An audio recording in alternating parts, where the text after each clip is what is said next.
السلام عليكم ورحمة الله وبركاته. أهلا وسهلا بكم في قناة أكاديمية عواد. النهاردة قفل المؤشر على 19150 نقطة بهبوط 7%. قيمة التداول مليار و600 مليون. عدد الأسهم 213 سهم بصعود 65 وهبوط 133 سهم.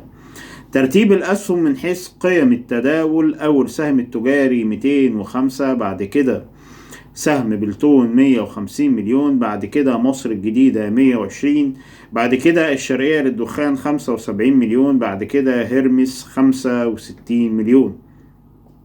ترتيب القطاعات من حيث الحصة السوقية: أول قطاع العقارات 20%، بعد كده الخدمات المالية 19%، بعد كده قطاع البنوك 11%، بعد كده التشييد ومواد البناء 7%. النهاردة المؤسسات بأكملها كانت شراء، ما عدا المؤسسات العربية كانت بيع، والمصريين الأفراد كانت أيضا بيع، والأجانب النهاردة أفراد ومؤسسات كانوا شراء. طيب أنا عايز أتكلم على الأسهم المتماسكة اليوم. الأسهم المتماسكة دي أنا ذكرتها امبارح في الفيديو اللي نشرته امبارح، وذكرتها أيضا في جروبات الفيسبوك أو جروب الفيسبوك وجروب الواتساب. هسيب لحضراتكم لينك الجروب الفيس وجروب الواتساب تحت في أول تعليق تحت في الفيديو. الأسهم المتماسكة هي أسهم قطاع البتروكيماويات زي سهم أموك وسهم موبكو وسهم المالية والصناعية وسهم أبو قير. طب ليه الأسهم دي متماسكة؟ الأسهم دي متماسكة لأنها فيها شراء من مجلس الإدارة، بالإضافة إلى سهم أموك وسهم أبو قير.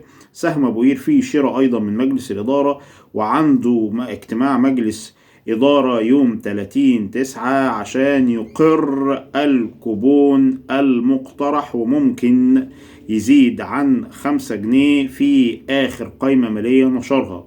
وأيضا سهم زي سهم أموك عنده أيضا اجتماع مجلس إدارة حتى يقر توزيع الكوبون، وهو كان مقترحه في آخر قوائم مالية كان 60 قرش، أو على حسب ما كان متداول في الصحف إن هو كان بيقترح كوبون 60 قرش.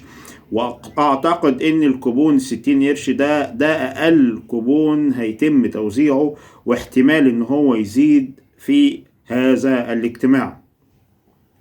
طيب الأسهم اللي فيها فرص حاليا، طبعا زي ما ذكرت قبل كده ان الاسهم اللي فيها فرص هي الاسهم اللي موجودة في المؤشر السبعيني. خلينا نبعد حاليا عن المؤشر التلاتيني لان هو بيصحح حاليا. يعني سهم زي سهم الشمس، على فكرة سهم الشمس النهاردة كنا وصينا بيه، والنهاردة كسر وقف الخسارة عند 7 جنيه، ولكن رد تاني قبل إغلاق الجلسة. عشان كده احنا بنقول وقف الخسارة، تفعيل وقف الخسارة بإغلاق الجلسة. فأيضا سهم الشمس من الأسهم اللي أنا أعتقد إنها فيها فرص حاليا، وإن شاء الله بإذن الله هتصعد وترتفع وتصل إلى مستويات سعرية 7 جنيه وربع، 7 جنيه ونص، وأكتر من كده إن شاء الله بإذن الله. سهم زي سهم MM جروب هو وصل إلى 4 جنيه ونص، هو سعره حاليا 4 جنيه 55 قرش، أيضا من الأسهم اللي فيها فرص. نتكلم بقى على سهم بي انفستمنت.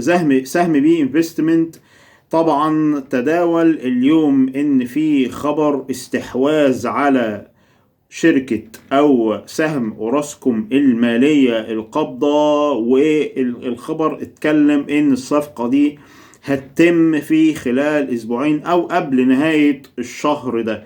ولو احنا ملاحظين إن السهم ده بيجمع ما بين 17.30 و17.40، فأنا بوصي بالسهم ده. السهم ده إن شاء الله بإذن الله في خلال إتمام الصفقة، أو إن شاء الله مش هيعدي الشهر ده إلا والسهم ده هيروح في مكان تاني ويوصل إلى مستويات سعرية بإذن الله تعالى ترضي الجميع. بس ده كان الفيديو النهاردة.